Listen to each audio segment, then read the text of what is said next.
This broadcast of Cultural Caravan is paid for by Cultural Caravan Productions Incorporated.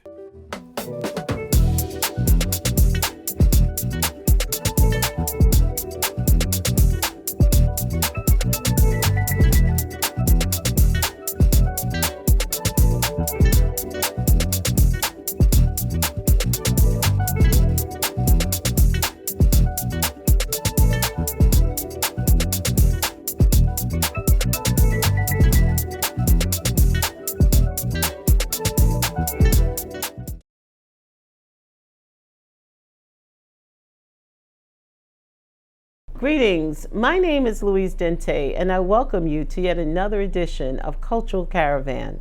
We're here on location at the Restaurant Owners Corp located at 13205 Merrick Boulevard here in Jamaica, Queens.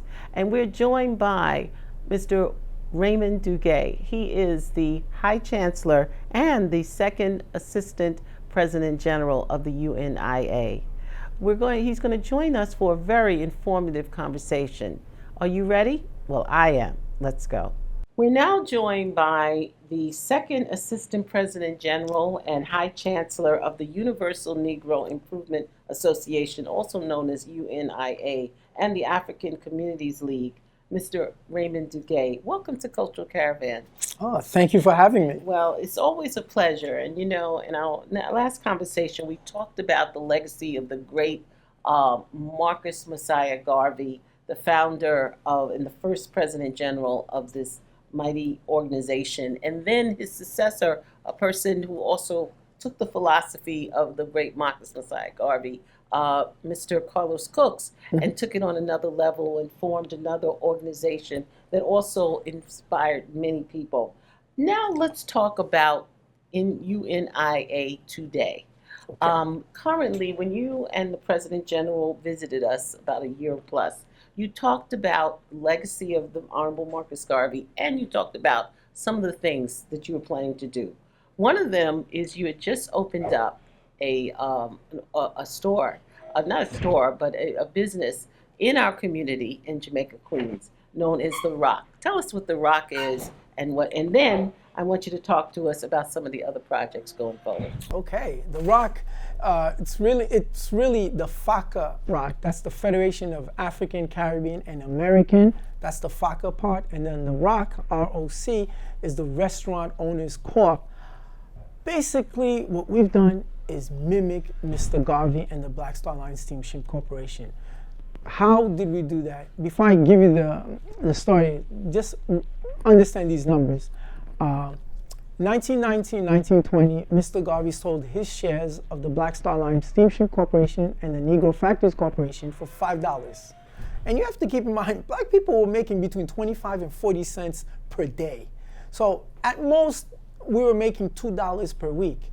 Mr. Garvey charged $5 per share in 1919. Well, we used a 5% cost of living adjustment. Using that $5 in 1919, in 2017 is worth $600. So this is just to show to you, we didn't even do anything different. All we did was follow Mr. Garvey. Okay, now that we charge $600 per share, we're able to raise $1.6 million from our people. The ROC is a warehouse. It is 15,000 square feet. It has all the dry goods, fish, meat, produce, and vegetables that we use, that basically restaurants use, but everything a restaurant uses, we use. In fact, we actually, as of the end of last year, we actually, or when I mean last year, I mean 2018, beginning of 2019, we established a bakery at the ROC. So now we produce our own baked goods, all the gizzardo, all of the black cake, rum cake, all the upside down apple cake, everything you can imagine, we produce on site. Anyway, how did we come up with this Restaurant Owners Corp? Well, in New York City, and when we say New York City, we're really talking Brooklyn, Queens, Bronx, maybe Manhattan, but not really Staten Island. Just the three major counties that we're heavily involved in. Black restaurants that are in business in New York City, in those three counties, spend between $8,000 and $20,000 per week on dry goods, fish, meats, produce, and vegetables. We're not talking salaries. We're not talking rentals. We're just talking food items, just food. So, I'm a mathematician, and I like to use round numbers, the lower range. So I said, let's assume $10,000 per week. $10,000 per week, and if you can identify 100 restaurants, that's $1 million a week. Times 52 weeks in a year, that's $52 million that those 100 black restaurants spend on dry goods, meats, fish, produce, and vegetables.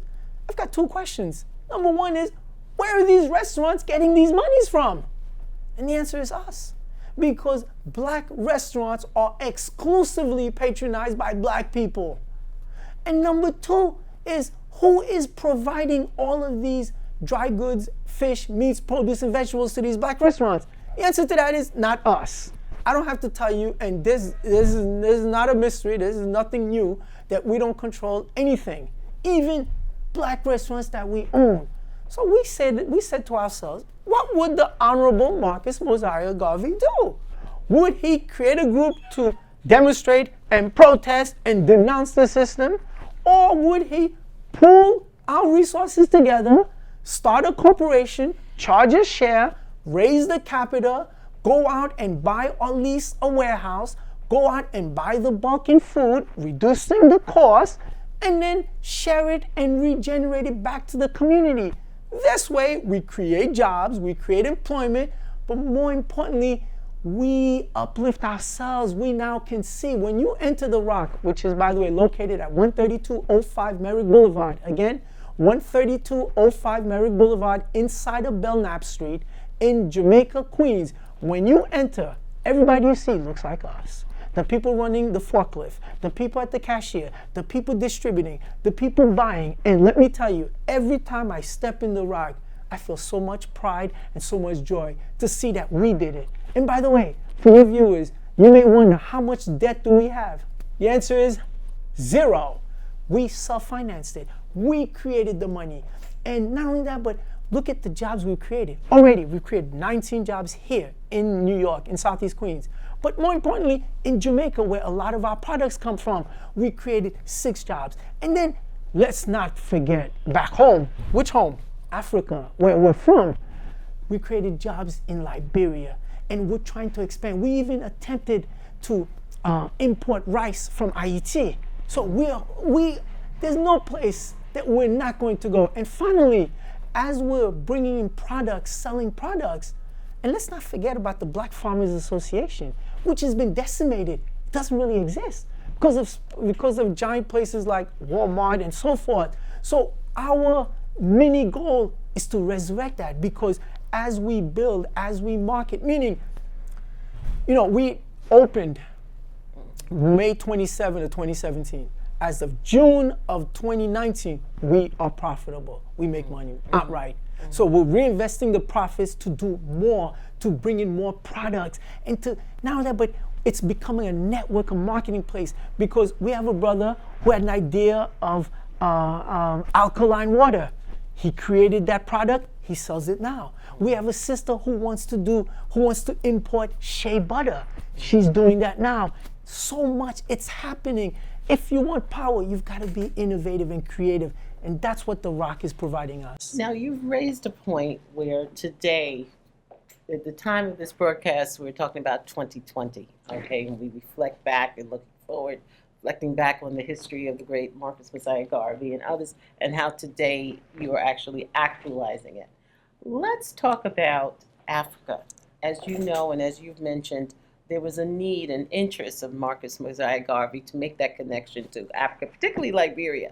And we had the pleasure of through the leadership of the UNIA, to have the First Lady of the Republic of Liberia on, Claire Wea, and her husband, who at that time became into leadership. Tell us about Liberia now and the connection between the UNIA and Liberia. Oh, my pleasure. Okay. Let me ask you a question, ladies and gentlemen, on the viewers. Where on the planet do we black people control our destiny? Nowhere. Even in Africa, which is our homeland. in Southeast Queens, where we are now, we don't control anything. The ROC is about the only thing that we do have. Even the businesses we control on some of the major thoroughfares, we don't own the buildings. You have to understand, it's going to take a lot. Anyway, Mr. Garvey realized, and he made this clear, if Edison decides to cut off the electricity in our Liberty Hall, we would go dark. And he understood that clearly, that even though he was planning, organizing, and building, you need a home base. You need a place that's independent, that you can call home, and from there, once you build your home base, you can send people everywhere else, and they will have a home base. And our home base can be nowhere else but that beautiful 11 million square miles of the promised land that we call Africa. Garvey understood it clearly. We must have our base in Africa. Now, we're talking 1914, okay? Garvey arrives in the United States 1916. He starts the Black Star Line Steamship Corporation 1919, Negro Factories Corporation 1920. Okay. In 1920, there were only 2 places on the planet black people could even brag about of being free and independent. In East Africa was Ethiopia. In West Africa was Liberia. Now, let me add a caveat to that. Up until July 28, 1915, Haiti to you, but it's pronounced Haiti, was so-called independent. But after July 28, 1915, Woodrow Wilson, the 28th President of the United States, invaded and occupied Haiti for 19 long years. Brutality and genocide was committed. So maybe when the UNIA was established, there were 3 places, but around 1920, only 2 places on the planet that black people could say were independent and theirs. Ethiopia, East Africa, Liberia, West Africa. Between those 2 places, the places closest to this part of the world had to be Liberia. And plus, English was spoken in Liberia. Plus, Liberia was created as a haven for the black man. It was created so the formerly enslaved Africans in the United States could go back home to Africa, quote unquote, colonize a land, and what the US government was hoping is that they could send all of us back there to Africa, but that never materialized. And let me add, the concept of Liberia can only exist because of what happened in Saint-Domingue, we're talking Haiti. After 1804, when those Africans in Haiti had liberated and defeated the yoke of colonialism and enslavement, the powers that be, we're talking Caucasians, Europeans here, realized, whoa, we have a problem here. We're going to have to do something, or there's going to be many more of these. So the concept of ACS, the American Colonization Society, was created. And so Liberia was created for that purpose, to send back our ancestors from the United States back to Africa. But keep in mind, those Africans that did go to Liberia, they were basically continuing the philosophy of Americanism, of white nationalism, where they exploited and denigrated and disrespected the indigenous population. But anyway, that's a different issue. That's another cause. And this is why we're so grateful to the current president of Liberia, the Honorable George Manasseh, because he is indigenous native from Liberia. But anyway, Garvey understood clearly all of the great things he was doing in the United States of America. Unless he had a home base, and it had to be in Africa, where we're from, it would all go to naught. And if ever the United States government or any powers that be, European powers, decided to take us out, re-enslave us, there was nobody to defend us. And that's what the concept of UNIA is. Right now, I'd like to ask your viewers, if the European Union or let's say United States of America decides to put us back into chattel slavery, who on the planet can defend and protect black people? And it was the same 100 years ago, nobody. And that's what the need for the UNIA is. And so Garvey clearly understood we must have the home base in Africa. And within Africa, it had to be Liberia, because Liberia was created as a haven for black men and women to go back to. So for all of those reasons, Garvey clearly understood. And he negotiated with the government of Liberia, the Republic of Liberia. But you have to understand, just like the US government wouldn't allow Garvey to succeed, the U.S. government, through Dr. Dubois, worked so that Garvey could never establish a beachhead in Liberia. So this is why we're so fortunate that we have a government in Liberia that wants to work with us, that allows the UNIA to free freely. So the point is, we need a home base, we as black people. And that home base has to be where we're from. The continent, you need the landmass. It has to be in Africa, and in Africa, it has to be Liberia. What has been the response to the connection, the people of Liberia, to the connection of Africans here in the United States, connecting with them through the UNIA? Let me say, the response has been so promising, so positive. What's happening in Liberia now? You've got a government that wants to work for the people. And let me add this. You know, anytime you have a government that's working for the people, you almost know that the powers that be would oppose you. I mean, it has to be, because the powers that be can only continue by their domination of those oppressed peoples. So what President Ware is doing is monumental. You know, it's a pro-poor government. It's for the people. By the way, you know, Liberia went through 14 years of civil war. And you have to understand, you know, Liberians don't produce any military weapons. They don't produce any military hardware or any military vehicles. So somebody is benefiting. Somebody has to encourage that. You know, the continued destruction, infighting among our people. But anyway, so because this government is so committed to helping its people, it's going to have enemies, those within and those without. And because of that, they understand that we are in the same battle with them. So they've opened up their hearts to us. And what's been the reaction? The people in Liberia, let me say this, they are overjoyed.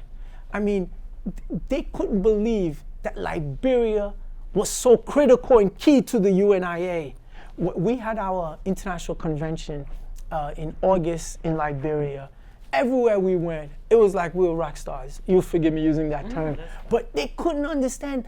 Now they understood why Liberia is so critical and why all the stars are aligned. I mean, just to think, our President General is related to the leadership of Liberia. And they understand the work that we're doing. And so we're right now in the phases of creating factories in Liberia.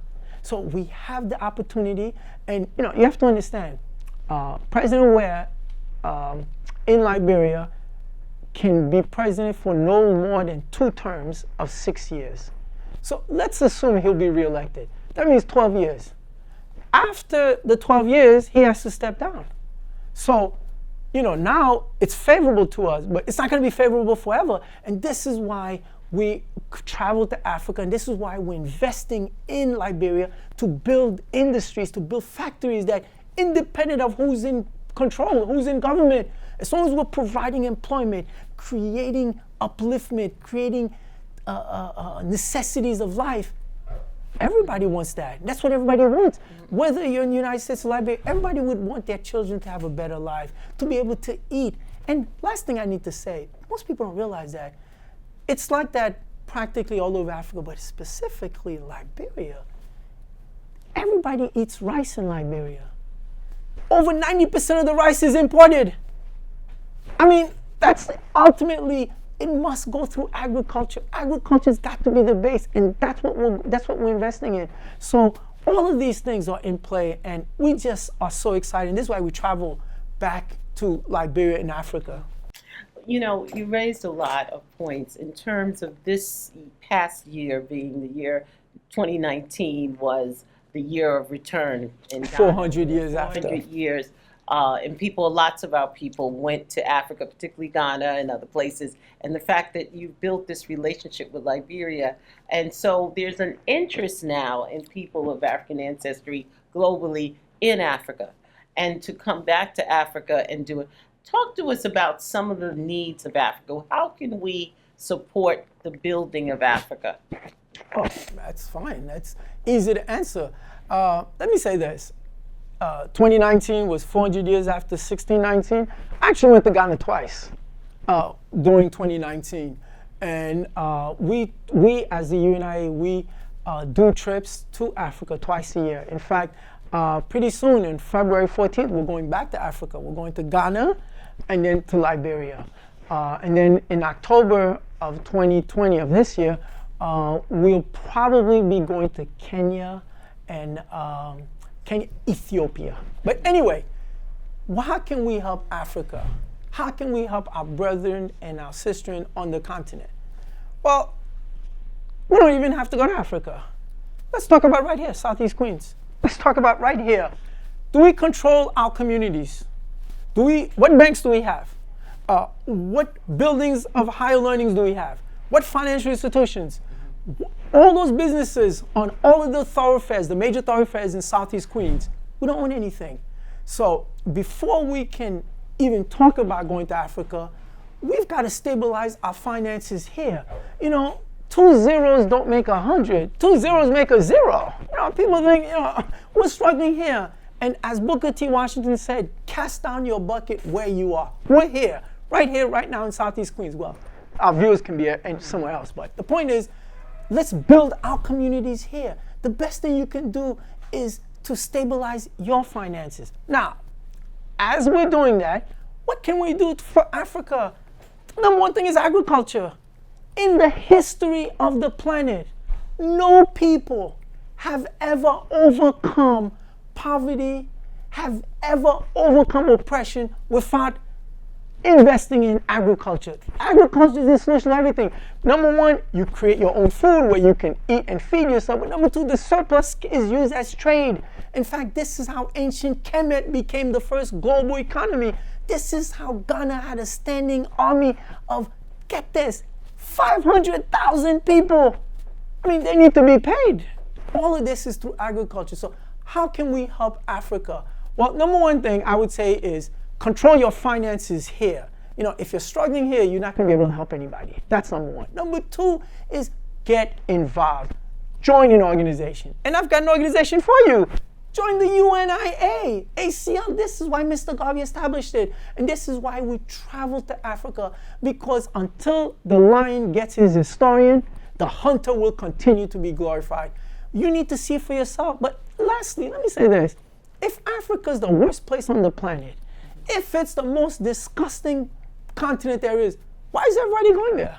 I mean, why is China there? Why is Europe there? Why is the Kuwaitis? Why are the Koreans? Why are the Saudis there? Why are the Israelis? If it's the worst place, why is everybody going there? They know something that we don't know. Meaning, it's the richest mineral-laden continent ever in the history of the planet. So, for example, President Ware and Liberia are going to need investments. Now, if we as black people don't do it, who will Liberia turn to? The same oppressors that put us in the same position. So, black people, and we need to continue traveling back to Africa and invest in it. But before we can do that, we need to stabilize our finances here, make sure we're in a better condition, because if we're not, we can't help anybody. So Africa, like everywhere else on the planet, even before we talk about Africa, what do we need in Southeast Queens? Well, we could definitely use more jobs. We can definitely use more businesses that cater to us, the businesses that we create. We can definitely use real schools, better schools. We can have cultural centers. We can have our own television shows. We can have our own television stations. We could expand culture. The same thing we need here in Southeast Queens, same thing Africa needs. Difference is we in these United States are in a position to finance it. And this is why we need to organize ourselves, come together, pool your resources, join an organization. Please, I beg you, join the UNIA. Well, I mean, nobody could say any better. For those out there who are interested in finding out more about the UNIA and the information and things you're doing, is there a website? Is there a number that you can give? Oh, sure. Okay. Before I answer that, let me tell you what the UNIA has been doing. We publish twice, we publish 6 times a year, every 2 months, the Garvey's Voice. It's the official publication of the UNIA. Starting in December, we published the UNIA calendar. You have to see it. It's color, it's beautiful, and it's historical. It's truly something to have as a souvenir. Okay, and to reach me, please, can I give out my number? Please, you can reach me 24/7. My name is Raymond Dugue. I'm at your service. I'm the Second Assistant President General, as well as the High Chancellor of the UNIA. You can call me at 718-570-7350. Again, 718-570-7350. Our website is www.unia-aclgovernment.com. Again, www.unia-aclgovernment.com. You can reach me 24/7. Please join the UNIA. All right. Well, listen, on behalf of Cultural Caravan, it's always a pleasure to have you on, and we encourage our viewers, if they find out more information, to reach out to the UNIA and to reach out to you. And we want to thank you again for the work you're doing in the community. It was my pleasure. And and when I say we, I mean the listeners and the viewers. Please support Cultural Caravan. It provides a service to our community because no one else is going to do it. If we don't do it, how can we grow and prosper? So it's my pleasure to be on your show. Thank you. Well, I hope you've enjoyed this broadcast, and we continue to encourage you to tune in, to write, or to tell a friend. But until next time, Louise Dente saying thank you. Onipa Abusia and Denizulu Cultural Arts Institute presents the 56th annual Ojera Akan New Year celebration, Saturday, October 26th, from 7 p.m. to midnight at Occasions Banquet and Catering Hall, 127-08, Merrick Boulevard, New York. Call 347-454-9026 for more information.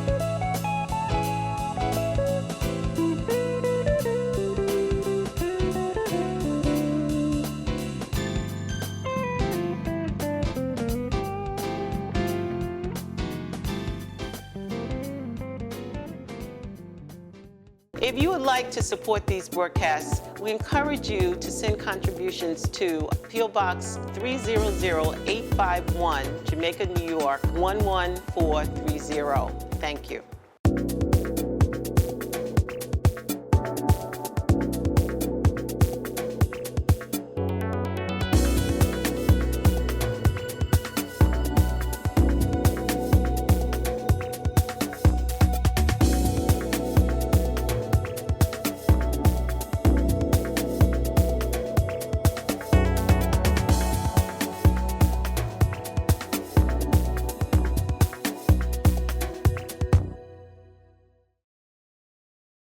This broadcast of Cultural Caravan is paid for by Cultural Caravan Productions Incorporated.